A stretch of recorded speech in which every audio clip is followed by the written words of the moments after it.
Tuhan bersamamu.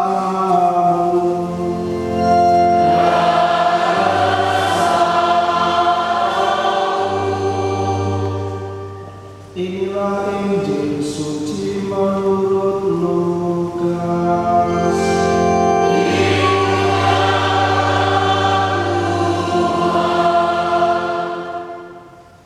Sekali peristiwa, Yesus menyampaikan suatu perumpamaan kepada murid-muridnya untuk menegaskan bahwa mereka harus selalu berdoa tanpa jemu. Ia berkata, di sebuah kota ada seorang hakim yang tidak takut akan Allah dan tidak menghormati siapapun. Di kota itu ada seorang janda yang selalu datang kepada hakim itu dan berkata, "Belalah hakku terhadap lawanku."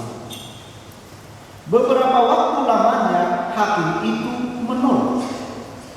Tetapi kemudian ia berkata dalam hatinya, "Walaupun aku tidak takut akan Allah dan tidak menghormati siapapun, namun karena janda ini menyusahkan aku, baiklah aku membenarkan dia supaya ia jangan terus-menerus datang dan akhirnya menyerang aku." Tuhan berkata, perhatikanlah apa yang dikatakan hakim yang tidak adil itu. Tidakkah Allah akan membenarkan orang-orang pilihannya yang siang malam berseru kepadanya? Apakah ia mengulur-ulur waktu sebelum menolong mereka? Aku berkata kepadamu, ia akan segera membenarkan mereka. Akan tetapi, jika Putra Manusia itu datang, apakah ia akan mendapati iman di bumi?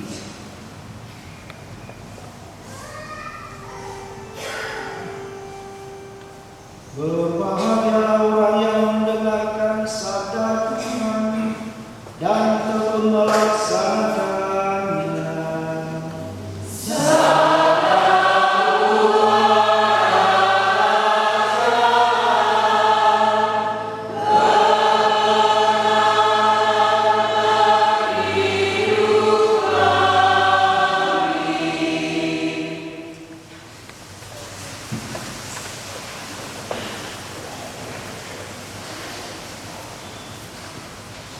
Saudari dan saudaraku, ibu dan bapak yang dikasihi Tuhan, dalam Injil yang baru saja kita dengarkan, kita menyaksikan bahwa Yesus mempertentangkan dua subjek.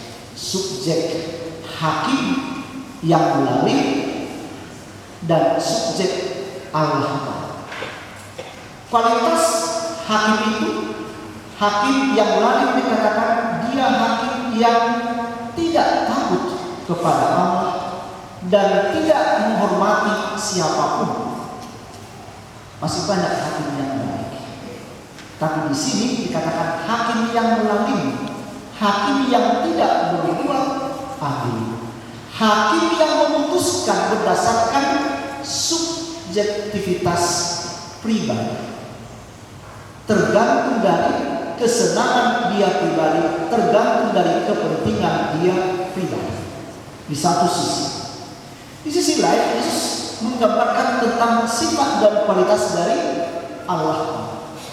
Kita tahu Allah Bapa itu sebelum Kristus datang ke dunia ini, kita tidak tahu menggambarkan siapa Allah.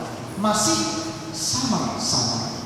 Tetapi dengan datangnya Kristus ke dunia, dia beri gambaran Allah itu seperti Allah itu adalah Abba, yang Allah itu seperti Bapa yang memahami situasi anak-anak, Bapa yang penuh belas kasih, Bapa yang mengerti akan segala kebutuhan kita anak-anak.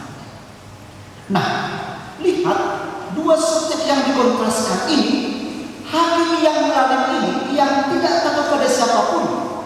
Ketika ada seorang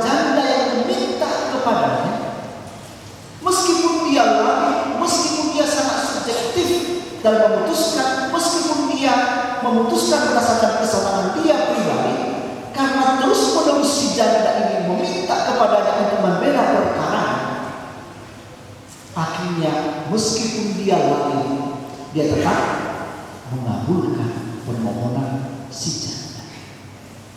Lihat saudari dan saudara, si hakim yang lalai ini pun mampu mengabulkan permohonan si janda.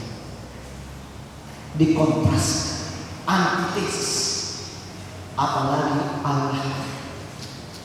Allah yang seperti Bapa yang baik hati, bukankah dia tidak mengabulkan setiap doa dan permohonan kita?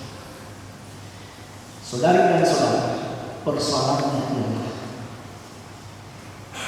apakah setiap kita berdoa Tuhan mengabulkan doa kita? Di sini sebenarnya letak stres manusia dalam berrelasi dengan Tuhan. Terus dulu pemilu, sebagian mulai kecil.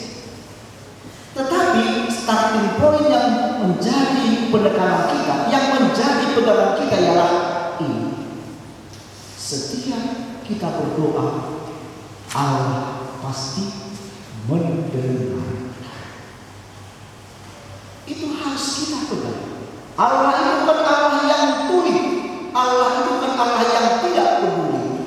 Allah sangat mendengarkan. Dia mendengarkan semua keluh kesah, semua permintaan kita, semua keinginan kita, semua didengarkan.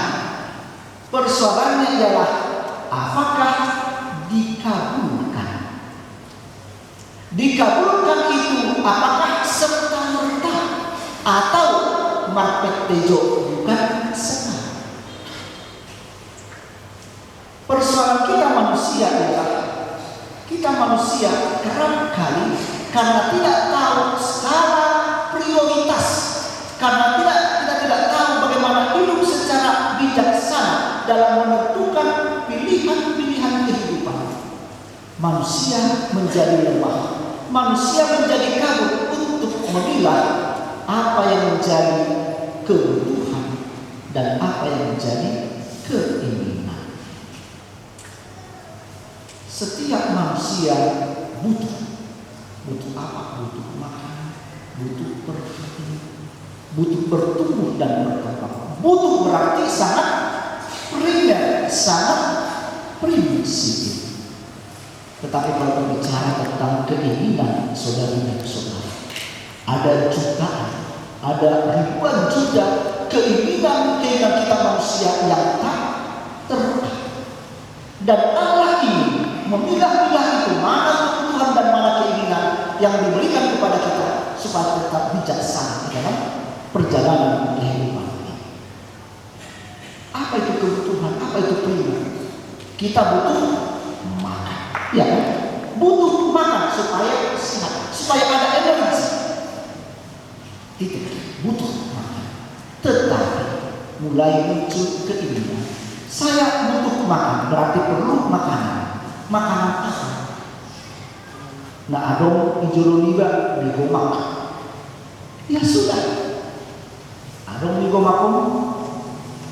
Itulah kita nikmat, itulah kita syukuri.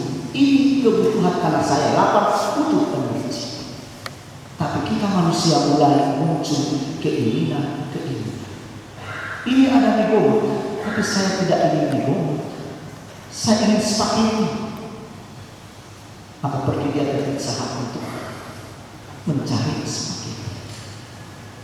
Ini sudah keinginan.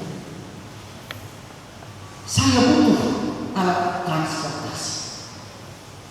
Yang butuh diberi sepeda motor, diberi mobil. Itu butuh. Tetapi ketika sudah diberi sepeda motor, diberi mobil, dan masuk dan hijau 55, dan carry sendiri. Nah, yang ada dia, yang mulai biasa itu masuk tukian Honda CR-V. Sudah mulai keinginan. Saudara dan saudara, kerap kali ketika kita berdoa, sebenarnya Kita tidak menyampaikan kebutuhan kita, tapi sering menyampaikan keinginan kita. Maka Allah itu mendengarkan itu, tapi hari ini tidak dikabulkan, mungkin saat-saat yang lain. Karena kalau saya kabulkan sekarang keinginanmu itu, kamu menjadi berubah, kamu menjadi sombong secara hidup rohani, kamu tidak bertumbuh dan berkembang, tidak matang di dalam kehidupan. Seperti seorang bayi umur 2 tahun, "Mak, aku ingin pegang pisau," katanya. Ingin pegang pisau untuk motong. Ibu yang baik tentu tidak akan memberikan pisau itu kepada anaknya. Sampai nangis, engkau sampai guling-guling engkau di lantai itu, tak boleh. Karena kamu belum tahu cara menggunakan pisau. Tapi setelah dia umur 16 tahun, "Mak, saya butuh pisau." "Untuk apa?" "Motong ayam kita nanti." "Oh, nah." Diberi pisau karena dia sudah tahu cara menggunakan pisau. Maka saudara dan saudara, kalau dikatakan apakah Allah selalu mendengarkan doa-doa kita? Dia mendengar. Dan kalau kita berdoa, kalau kita dikabulkan doa kita, berarti memang kita sungguh-sungguh butuh. Tetapi kalau tidak dikabulkan doa kita, meskipun dia mendengar, tapi tidak dikabulkan doa kita, "Oh Tuhan, maaf, berarti itu bukan kebutuhanku, itu hanya keinginan." Dan saya akan belajar untuk menata hidupku kembali, untuk tahu skala prioritas, untuk tahu menentukan mana kebutuhanku, mana keinginan. Saudari dan saudara, tadi dikatakan oleh Kristus Yesus, kalau Anda berdoa, berdoalah tanpa jemu-jemu. Tanpa jemu-jemu artinya tiada berhenti. Tiada berhenti bukan berarti non-stop 24 jam. Seperti ada rosario hidup gitu ya. Ada kelompok doa namanya rosario hidup. Mereka ingin rosario 24 jam tanpa berhenti. Itu usaha dia itu. Tapi maksudnya doa tak jemu-jemu itu artinya tanpa berhenti, tiada henti kita harus berdoa. Maksudnya meski dalam keadaan senang, dalam keadaan berbunga-bunga hati kita, berdoa. Atau mungkin sedang dalam keadaan stres, banyak persoalan, berdoa. Atau mungkin Anda sedang dalam suasana andilau, antara dilema dan galau, berdoa. Jadi berdoa tanpa jemu-jemu berarti tak henti-henti berdoa dalam situasi apapun yang terjadi dalam hidup kita. Kalau Anda seperti itu, Anda berdoa dalam situasi apapun, itu namanya berdoa tak jemu-jemu. Itu berarti doa itu bukan lagi soal perasaan. Ya, seringkali kita merasa doa itu seperti perasaan. Perasaan mesra dengan suaminya dan istrinya. Nanti kita makan sama-sama ke gereja ya.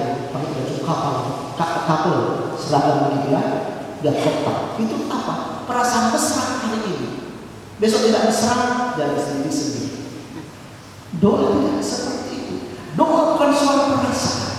Doa soal iman. Iman berarti kualitas relasiku dengan Tuhan.